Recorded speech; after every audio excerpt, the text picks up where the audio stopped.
This episode of the Jerry Paul Podcast is CME eligible. To claim credit, please go to the CME tab on jerrypal.org. Welcome to the Jerry Paul Podcast. This is Eric Guidera. This is Alex Smith. And Alex, who do we have with us today? Today, we are delighted and honored to welcome Victor Montori, who is an endocrinologist at the Mayo Clinic in Rochester, Minnesota. He's an author. His book, Why We Revolt is in its second edition. It's been translated to many languages, soon to be in Greek. And Victor will be in Greece for that opening of that book there. He's a frequent lecturer around the world. We met at the summer lecture series in Portland, Oregon last month. His website is Patient Revolution, patientrevolution.org. Victor, welcome to the Jerry Pal Podcast. Eric and Alex, thanks for having me. Delighted to be here. I am so excited for this podcast. I just had a chance to read your book, watch a couple of your grand rounds. For our listeners, we're going to be talking about what's wrong with industrialized healthcare, why it corrupted our mission, and why it stopped caring, and how we can fix it through revolution. But before we do that, Victor, I think you have a song request for Alex. Yes, the song request is Sledgehammer by Peter Gabriel. And please do not ask me why. I'm going to ask you why, because most people don't know. This song is 100 about sex. There is no doubt about it. That's just in your head. I'm a retired keyboardist. I was in a band, and when you are, when you play an instrument like Alex does, you look around for role models and people that are bringing new sound. And I always loved what Peter Gabriel brought in terms of music. And Sledgehammer is such a great, celebration of joy, happiness, and has a great video as well. Yeah, and sledgehammer to healthcare, right? It's the revolution. Okay, there you go. Take a sledgehammer to sledgehammer, healthcare. But every lyric is really about sex. But you didn't know that, right, Victor? Because you said this was your walk-on song. Yeah, I'll tell you. So I got invited to speak at a Cleveland clinic at a patient experiencing, and they, for the first and only time, they asked me what I want for a walk-on song. I chose this, and I come out, and I'm loving it, I'm enjoying it, I'm feeling it. And then I decided to Google it, and that was the end of that, So, I guess the joke was on them, but, All right, Alex. Alex is going to sing the non-sexualized version of this. I did not change the lyrics, and I think this is the first Peter Gabriel we've had requested. Really? Does that sound right, Eric? Wow. That would be over impressive. 350 podcasts. I can't believe we hadn't done Peter Gabriel. I love Peter Shock Gabriel. the Monkey? That's I'm surprised. Oh my God, I forgot about Shock the Monkey. I think this was the first cassette tape I owned. The album So. Love this song. Love this album. Great song. Here's a little bit. You could have a steam train if you just lay down your tracks. You could have an aeroplane flying if you bring your blue sky back. All you do is call me. I'll be anything you need. You could have a Big Dipper going up and down all around the bends. You could have a bumper car bumping. This amusement never ends. I wanna be your sledgehammer. Why don't you call my name? Oh, let me be your sledgehammer. This will be my testimony. I think this will be that second one. That was hard. Version of this. Well, for those of you listening on the audio only podcast, you got my son jamming it on guitar. Apologies to those of you watching on YouTube.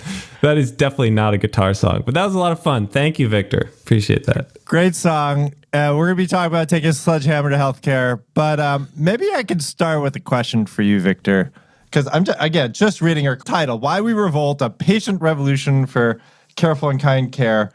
You know, I see a lot, and I actually Googled this last night, is, you know, this idea that healthcare should be like other industries, in particular, like airline industries. And you mentioned this in your book, like healthcare should be like airline industry.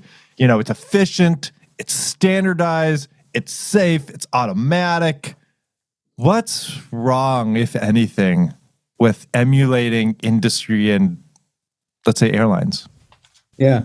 Well, the comment is on industrialized healthcare, and the idea of industrialized healthcare, of course, is that we become more interested in the processing of people, concerned about access, concerned about throughput, and the standardization of our response to whatever problem they have, which, you know, then makes caring for and about the humans that we get to do, you know, a nice to have, a secondary factor in the thing. Yeah. And the reflection with the airline industry is in relation to all of those things. And I tell the story in the book, well, that flying has been in my family since my grandfather was a pilot, and my mother, was there sort of at the beginning of the commercial airline industry in my home country of Peru, and saw it up close and personal because of the family connections with pilots and flying. And paradoxically, or perhaps because of that, my mom is fairly terrified of flying. And so when she is and she's flown a lot, and when she is on a plane, she is on a window seat looking outside, checking out the weather. She holds on to her seat, and she pays attention to who the pilot is and particularly how the pilot looks. And she likes her pilot like the guy from the movie Airplane, right? So the Leslie Nielsen, look like Leslie Nielsen, right? So it has to have tall white hair, that sort of thing. That's her ideal pilot. And Shirley, you must be kidding. Yeah, and don't call me Shirley. Mayo Clinic actually has a role to play in that particular dial. But anyway, so she pays attention to the pilot. For her, it matters. And I was walking out of one of these Delta flights that I usually take, and I asked the pilot, the pilot stands there and it's like, thanks for flying Delta, thank you for flying. So I follow the guy out, and it's like, you just said hi to like 250 people. Anybody, stays in your mind? And he goes, nah, it's all a blur. And that's what we would like healthcare to be, right? A blur. Like healthcare to be like, it doesn't matter who your doctor is or your nurse or your therapist, and you will not matter to the people that will. And you only see the pilot at the very end if everything goes okay.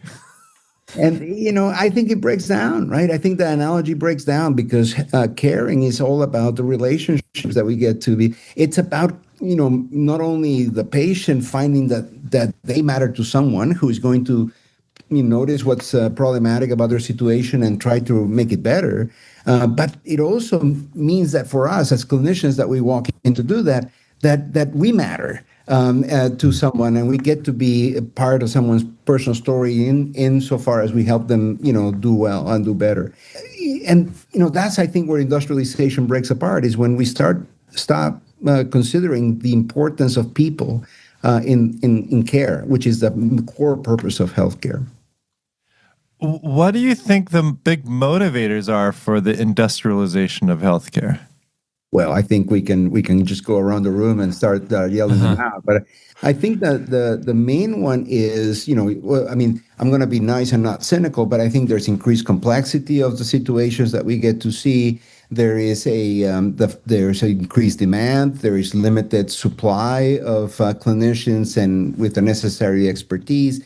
There is a need for costs going through the roof, and there's a need to contain those costs and still produce the outcomes that people expect. And there are a few ways in which one could do that. And of course, the most expeditious one is to basically, standardize, simplify, accelerate, and process people as fast as and as well as you can. So these are like the 15-minute primary care appointments. Like you are just seeing like 20 people in a morning. Yeah, and that is a picture of the near past or maybe the present for many people, but the near future is of course that you'll all be digital, it'll be digital first or digital only, and you will not necessarily be able to tell whether you're actually talking to a person or to a bot. And you'll be processed through, perhaps actually your data will be processed through, and that will be way more efficient and way less expensive. Yeah. And less likely to run into the problems of clinicians getting tired or upset or annoyed or whatever than we have now. So this process of industrialization, the next stage is really the datification of it, and eventually will become completely artificial. And I think that not just industrialization, but this whole process is the nature, ignores the nature of care, ignores the nature of healthcare. And while it may give us the impression that we are caring for more people and we're doing it better, it fails to understand what it actually is happening in care. And it automates everything and gives you the appearance of, but it's not it. And so that's what I meant, and you said it in your opening, that it really it corrupts the mission. It denatures it, it cheapens it, it simplifies it to the point not of its core elements, but to the point of disassembling them, so that you don't recognize the fact that you matter, that as a patient, that you deserve someone else's time, energy, and attention. Yeah. It tells you you don't. And as a clinician, forget it. I mean, we are the part that is going to be automated out. Make no mistake about it. I want to stick with the clinician piece just for a moment. So many clinicians these days are burnt out, feel overworked, imbalanced, disenchanted, feel like, I didn't go into medicine to do this. This is not why I chose this profession. And to what extent do you think that is a result of the industrialization of healthcare versus other forces? You lay the blame primarily at the industrialization, that sort of for-profit motive, the sort of turning us into almost assembly line workers. Well, industrialization does not necessarily accompanies the either ownership or profit status of the organization or even the payer. Right. I mean, it's interesting that this little book has actually been read by more than one person in places like Australia or Canada or the UK. The first translation was actually in Spain. The second one was in Italy. And these are all places with, for instance, single-payer systems.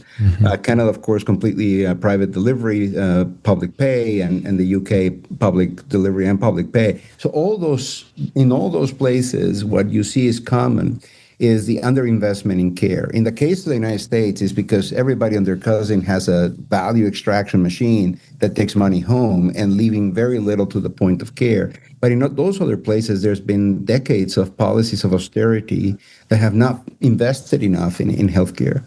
But I think laying the blame of industrialization on burnout and moral injury is legitimate. It's appropriate. Of course, there are other factors that play a role, including, for instance, creating expectations during training.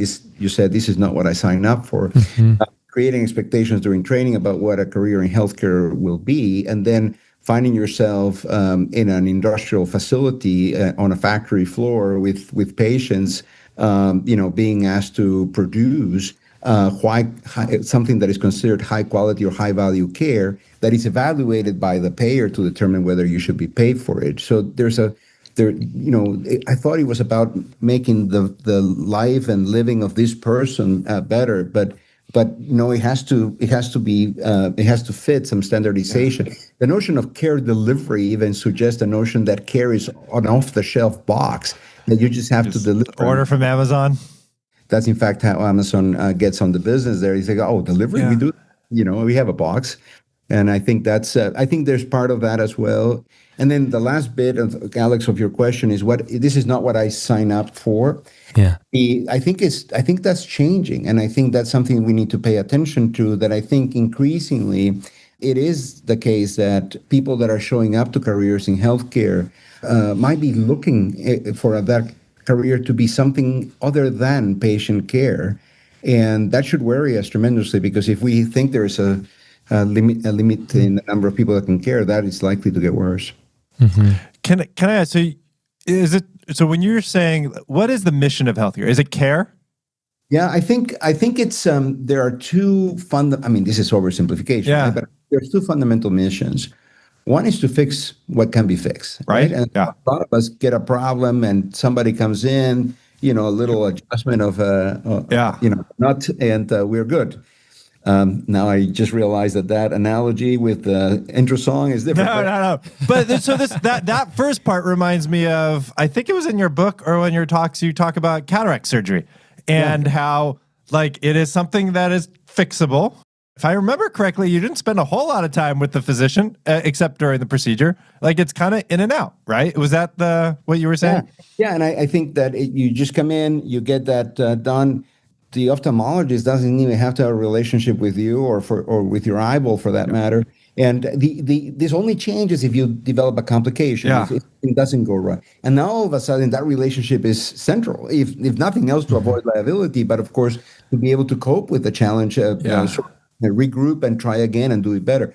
If you can. And then there's this other chunk of stuff. This is stuff that you guys do, that many people that are listening to this do day in and day out, where they're not going to fix much, but what they're going to do is they're going to support self-management. They're going to do problem solving. They're going to do counseling around sequelae of prior disease. They're going to try to make sure that your treatment is not interfering with the life that the person is trying to have, and trying to make sure that healthcare fits into those routines in life. That is what I mean. I don't mean caring in sort of just the attitudinal aspects or the emotional aspects of that, but the practical aspects of helping people, which you are not going to fix. I mean, as a diabetes doctor, I don't get Christmas cards because next year you're going to have diabetes, right? I mean, this is going to be the same. So most things that we care for are not the cataract surgery, not something we could take out, one-time visit, they're gone. They're now living with the disease for the rest of their life, and that we're caring for that disease. And sometimes we are maybe making this whole concept of pre-diseases, pre-diabetes, Alzheimer's disease just based on a blood test. Doctors also love to push diseases on people. But people are living with this. They're not cured. And I love this idea that you brought up too, that it interferes with their life. And it kind of goes to this concept that you brought up of minimally disruptive care. Am I remembering that term right? Correct. So minimally disruptive medicine is this idea that you want to advance the patient's goals and priorities for life and for care, but do so in a way that healthcare has the smallest possible footprint on people's lives.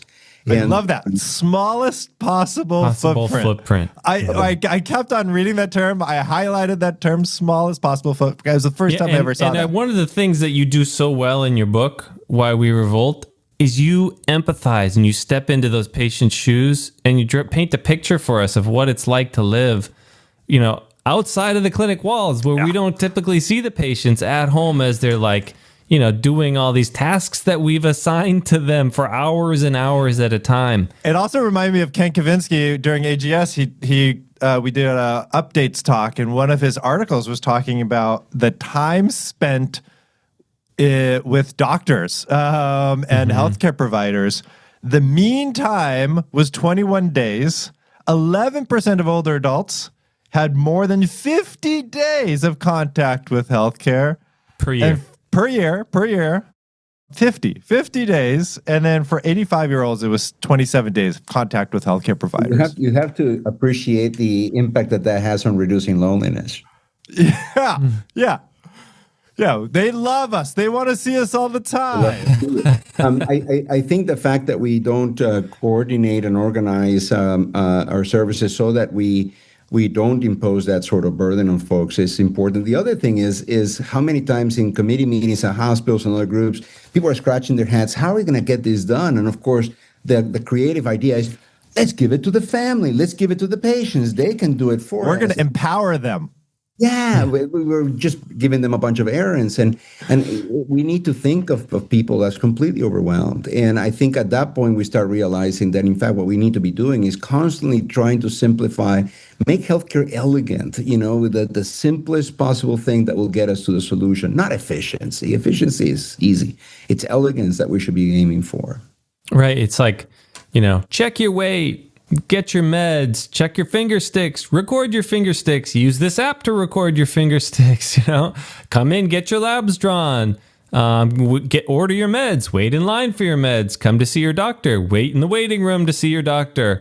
So many, the burdens we impose upon people who have complex lives and often have multiple chronic conditions, and they're trying to manage sometimes, their jobs or the end of their careers, or family members, disability, whatever. There's so much more going on. The footprint that healthcare imposes upon people. I think this is one of the huge points that was just eye-opening to me about your book and about your talk, is just that enormous footprint. It's the opposite of minimally disruptive medicine that we are imposing. I think it's reasonable, right? I think at some point it is reasonable to expect patients to do A, B, and C. Yeah. Of course, they just don't have that one disease. They just don't get that one instruction, and these instructions pile on each other.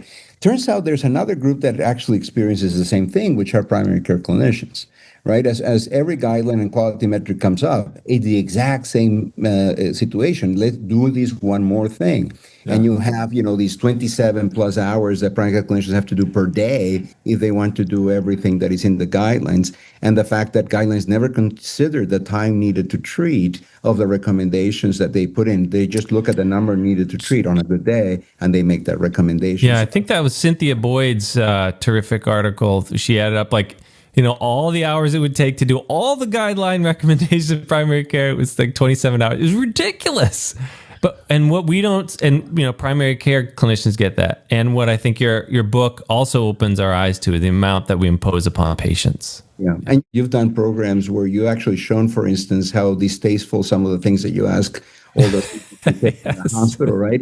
And it's the same thing, is when you say, oh, just crush the tablet, oh, just push it with this syringe, oh, just do it with it. You've never actually done it yourself, and you have no idea how pretty difficult some of these tasks that you give to people are. You used to give them your predecessors used to give those tasks to the nurses. You remember, all the work of being a patient was to lie in bed while the healthcare professionals in the hospital did things to you to get you back on health. Now these are things that you do to yourself. And so what we need to do is work with you because you will be doing all that implementation within the workflows of your life, your work, your family, your community.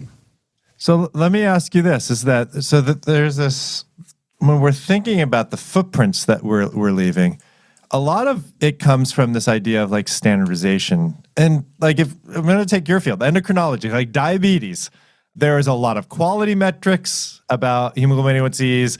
There's a lot of tasks that we ask patients to do. There's a lot of tasks that we ask primary care providers to do in this goal of standardization to get blood sugars down, to prevent future disease. Is there a role for standardization versus what are the potential risks when we think about it? Yeah, I think there is a role for standardization and for maybe bringing technology to help with some of these things as well. The problem is the lack of prioritization that often takes place as we pile these things on. And just like polypharmacy, the lack of recognition that there are things that no longer matter that perhaps we can set aside. I mean, how many patients do I see who have had type 2 diabetes, say, for a decade? And I ask them, oh, you checked your sugars? And they say, yes. And what are you on? Well, I'm on metformin. What do you do with the numbers? Oh, I write them down. Why do you write them down? Because my doctor told me. They told me to. Does your doctor look at the numbers? Oh, just kind of, looks at them and it gets a breeze, when they're going through the notebook. And what do you do with this? Does he change your treatment? Do you change? No. And you've been doing this for a decade. Yes. Yeah. And that's crazy, right? And so Victor throws him on a continuous glucose monitor. Really? That's what you think I do. So, but we did a study where we've actually looked at patients with diabetes and look at the burden of treatment for them. And, on average, people are spending about people with diabetes are spending about 2 hours a day dealing with healthcare. So it's like a part-time 2 job. hours a day. Yeah, and when we've looked at the burden of treatment in particular, one of the things that we've noticed is that some patients with diabetes experience a significant burden of treatment that comes from digital tools. And so you mentioned the continuous glucose monitor, and there are other things. And when these things work for people that, for instance, monitor 4 to 7 times a day and use that information to change insulin doses, the continuous glucose monitor is incredible for people that can make it work. In terms of the ease of use and so forth. For people that cannot make it work, for whom it is difficult, or maybe they are not using the numbers for it, it's a complete waste of time, energy, and attention. I mean, just think about remembering the passwords that you will use to get into the different apps to get to the information there. And you have now two-factor confirmation. So you need to have a separate device. Oh, forget it. And that's if you remember to keep things charged and all. For many people, this is now a new source, not of facility and ease, but actually a burden. So digital burden is now a new component of the burden of treatment. Yeah, this is really interesting. I was looking at your CV and I sorted it by year because if I sorted it by like most cited, there were like many with like over 3,000 citations. It was amazing. So I looked at by year, and the most recent, like you're developing scales about the digital burden of healthcare. And it's something, I hadn't really thought about previously. But I have a lot of collaborators and colleagues who are doing, clinician researchers or researchers who are developing apps. Like everybody's trying to develop an app. There's a paper example from colleagues in France who basically simulated a typical, one of your patients, typical multimorbidity, person living with multimorbidity. And that average person was looking at 13 different apps and 7 different devices that were FDA approved and that clinicians could prescribe because they have been associated with large enough beneficial effects that they would find them desirable. Imagine having to go through 13 different apps and say, hey, nobody would do it, right? So it's a new form of non-compliance that you're not using your bloody app, right? So, we've lost the plot. We've lost the plot. And I think the plot can be any conversation with a patient will remind us of what is the plot. And the plot is to care for and about them. So the question is, how do we revolt against that? So there's all these pressures that continue to push for greater and greater industrialization of healthcare, greater efficiencies. And when I say efficiencies, it's really not efficient. It's just about throughput, getting more people onto the plane and off the plane safely. That seems to be the growing focus. How do you revolt against that? Very hard. The most movement. So first of all, I want to say that we are not using the word revolution because it's cute. It is not, right? People die in revolutions. There's a lot of destruction, and none of that is consistent with our mission of caring. But revolution also means turning away, and revolution also points at changing the fundamentals. So that word was carefully chosen. I know it was not a popular choice, but it was carefully chosen because it tells you about the magnitude of the change that's necessary and the fact that the direction of travel. So improvement to be better at industrializing healthcare is not the solution. This is not just incremental improvement that we need, because incremental improvement continues to push us further and further towards industrialization. I think so. And it gives you the impression that you're doing something, right? And where you're just going in the same direction. Now, I'm not a practical person. So it's like, how do I help myself tomorrow when I go to, that is not the point. The point is that you don't have to be advocating for yourself every time you go because the place is designed to advance your goals. And so how do we get to that point?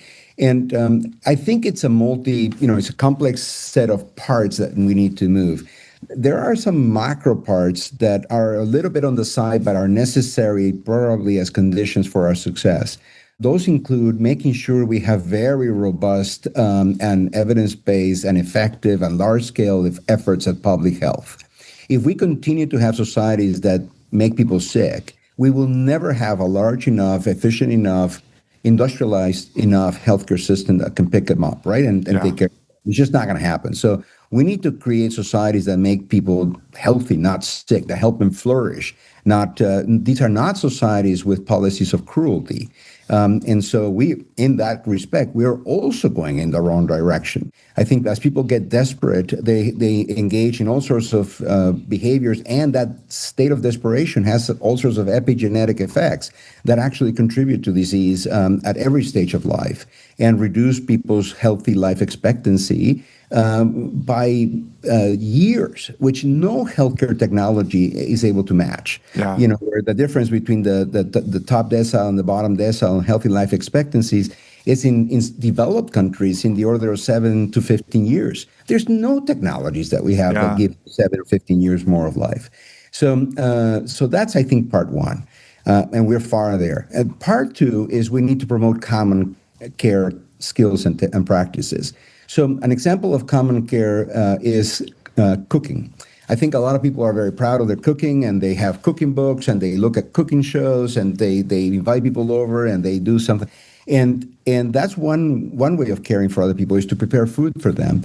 But there are other ways of caring for people where we just don't have the investments in tools, techniques, promotion, elevation, recognition. For instance, feeding people that cannot be fed by themselves, or helping them bathe or dress or move. Give them basic emotional support when they're struggling emotionally and so forth. And we've de-skilled people. I mean, when a young mother calls in the middle of the night to grandma, because the kid won't stop screaming, grandmas used to say, put some brandy on the kid's gums and you'll be all right. You call grandma now, and grandma says, oh, you must go to the emergency room. This could be an inborn error of metabolism or something. And so we've de-skilled grandma, right? And so we need to revert that, and we need to get people to be skilled. So that takes care, I think, for this, the social and politically modifiable determinants of health.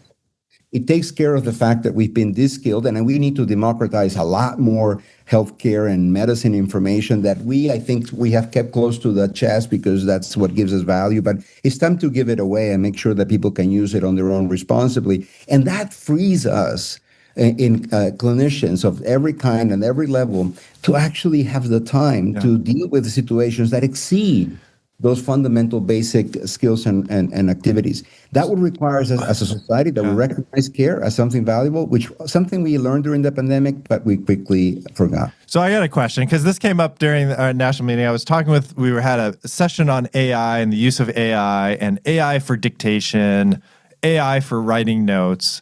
And somebody said, oh my God, how amazing would it be? Like, I don't have to do this thing that takes me, 10, 15 minutes. I can spend time with my patients instead.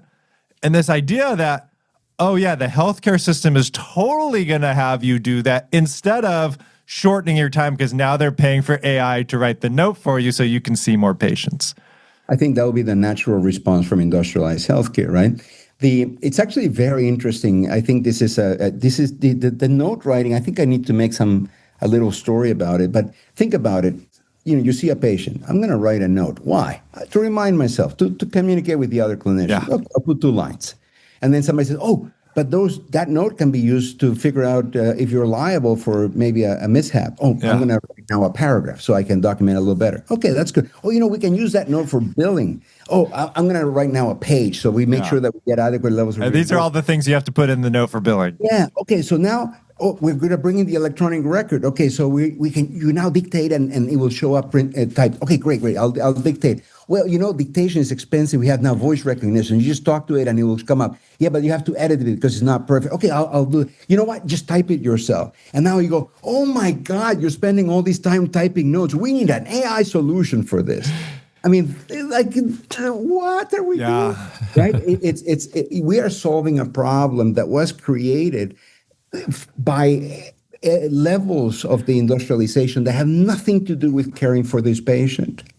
And the fascinating thing, because I remember this in one of your talks, is that in the future AI is going to be writing our notes from billing purposes. The insurance company is going to have an AI to review our notes. Yeah. And then probably the insurance company is going to have an AI supervisor to make sure that AI person that's reviewing the notes. So it's this whole new ecosystem of artificial intelligence that's talking to each other. And we're just Well, and all the middlemen that are producing those bots are actually cashing in and leaving less resources for the point of care. So this, what do you call it? This value Extraction? Extraction. It's like mineral extraction. What will happen is patients are no longer going to have to go in because we will have complete access to all their data and all their information and everything. And there will be no reason for us to go in because there will be bots that can scan all that data, identify what's wrong, and use all the means of behavioral actuation that Amazon has to make us buy stuff, or Google has to make us buy stuff when they sell our search information for advertisers and so forth, to actually change people's behavior. So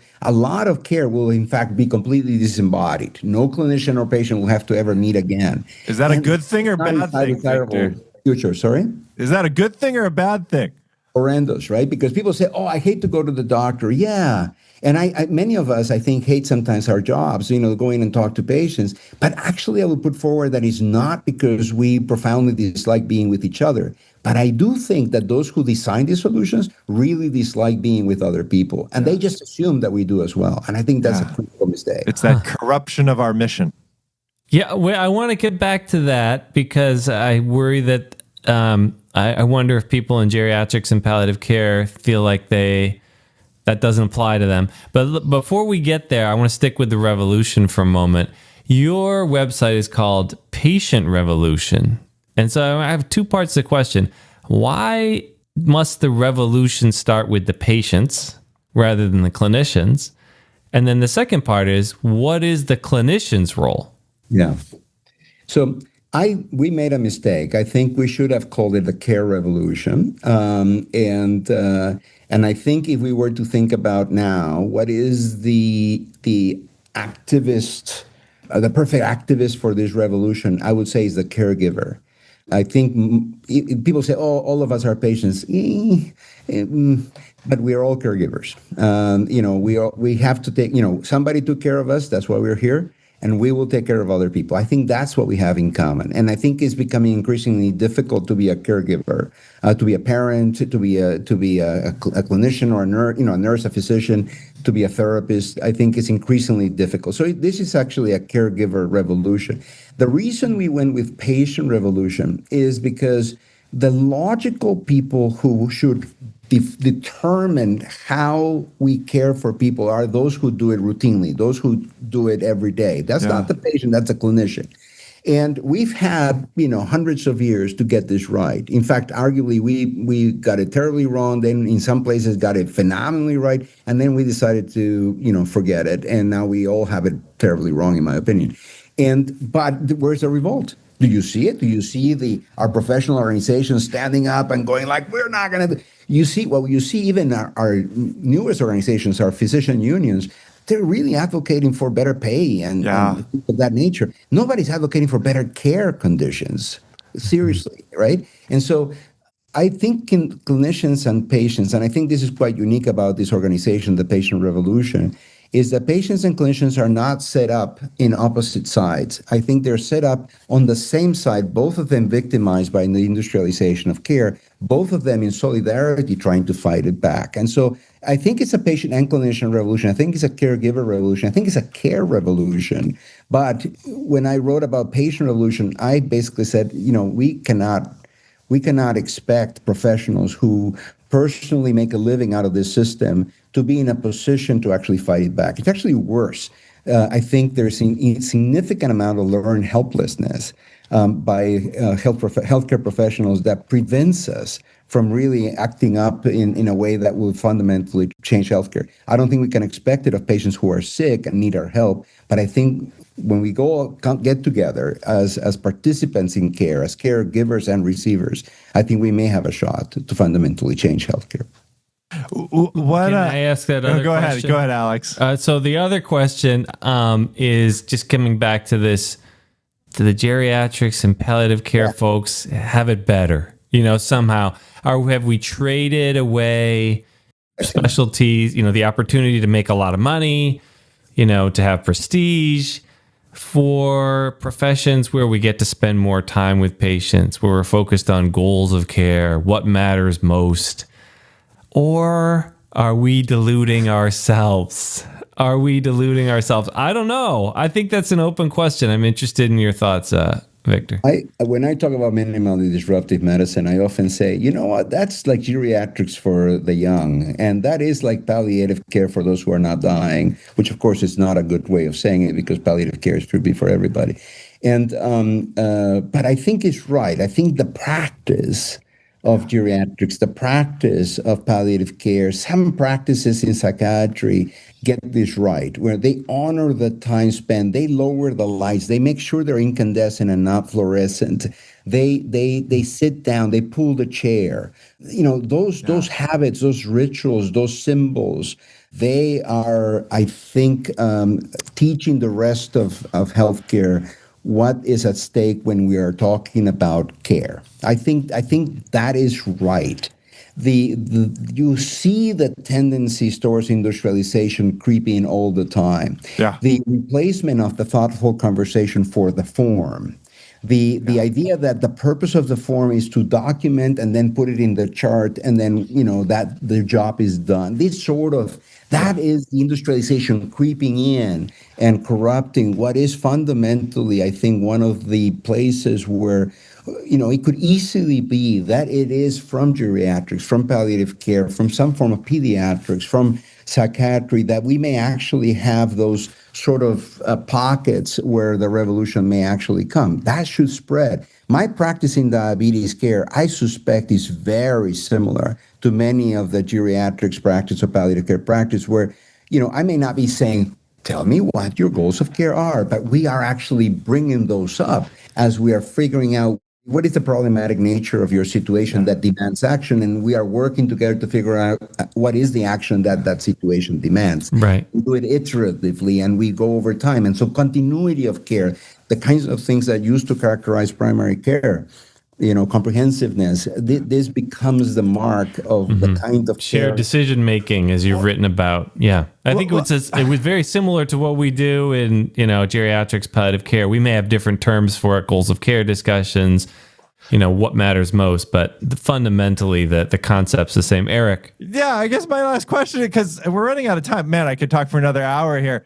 Is this idea, like, I feel like sometimes the word quality is another term that industrialization loves. Like, even in like the work that we do in geriatric palliative care, there are these metrics. There's these quality metrics. And the only way to get quality metrics is you actually have to capture the data. So now you have to put in all these big notes. Like, it's this other, it's not RVUs. It's just about documenting that we've done this thing for the sake of documentation, for the sake of these quality metrics, which is important. Then we can show, hey, palliative care is doing this great thing, or geriatrics is doing this great thing, as far as fall preventions or pain or goals of care conversations.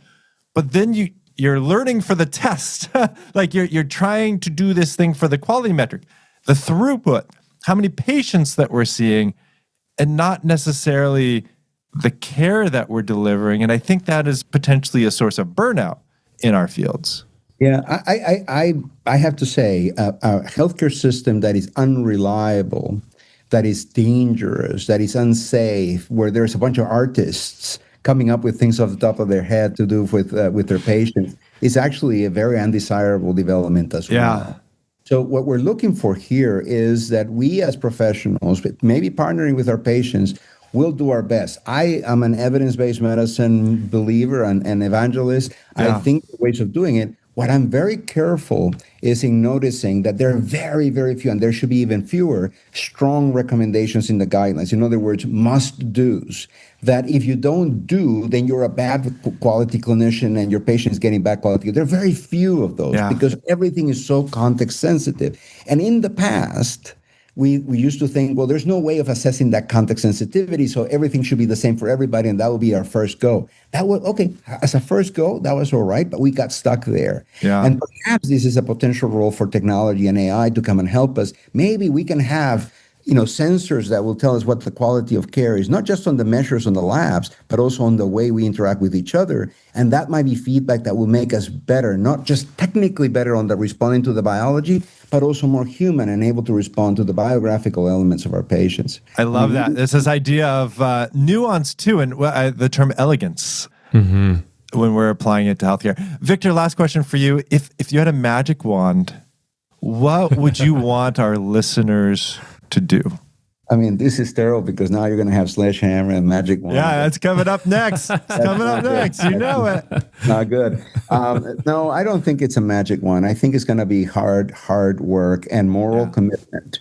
Moral commitment from all of us in the profession of care, that we actually make care the main thing, the top thing, the most important thing. And then that we join with other people in the community to say, we want societies in which we can care for each other, and we have a revolution for care. That's what I think is the world needs now at large, but I think it also needs it in our profession and in our activities. And I love that. I love just thinking also like there's a lot of talk on wellness for physicians and other healthcare providers.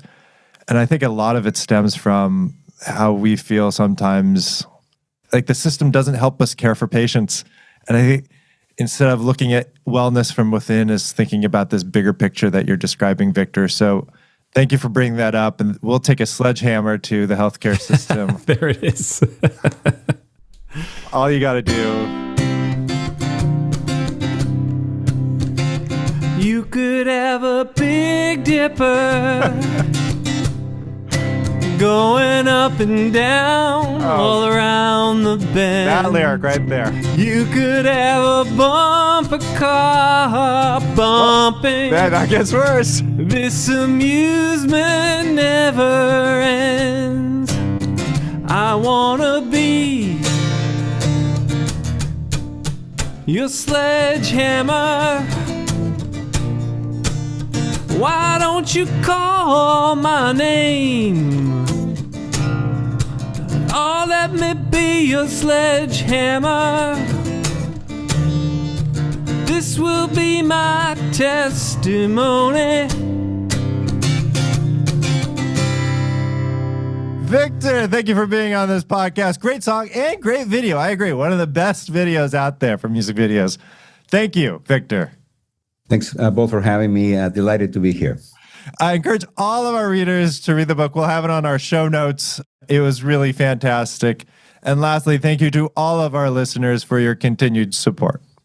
We'd also like to say a big thank you to those who've donated more than $250 to the Jerry Pal podcast over the last year, including Anna Lynch, Deborah and Jeffrey Larson, Krista Mossack, Ed Martin, Stuart Oserman, Mo Rizawi, Rochelle Bernacki, Daryl Owens, Mark Wren, Richard Lewis, John Bielenson, James Tulsky, Elizabeth Cobbs, Christopher Heck, Meg Walhagen, Chris Jones, Kate Mesrich, Jen Hopping, Ashad Abid, Michael Bordowski, Asher Edwards, Susan Nelson, Harry Hahn, Carol Heyman, Gretchen Schwarzy, Sharon Brangman, Elizabeth Chung, Paul Amatelli, Brian Castle, Victoria Braun, Susan and John McFadden, Christopher Heck, Emise Samoji, Matthew Schuster, Carrie Hagan, and Lloyd Woolstadt. a very big thank you. And if you too want to donate to the Cherry Pal podcast, please go to the Cherry Pal website and click on the blue or orange donate button.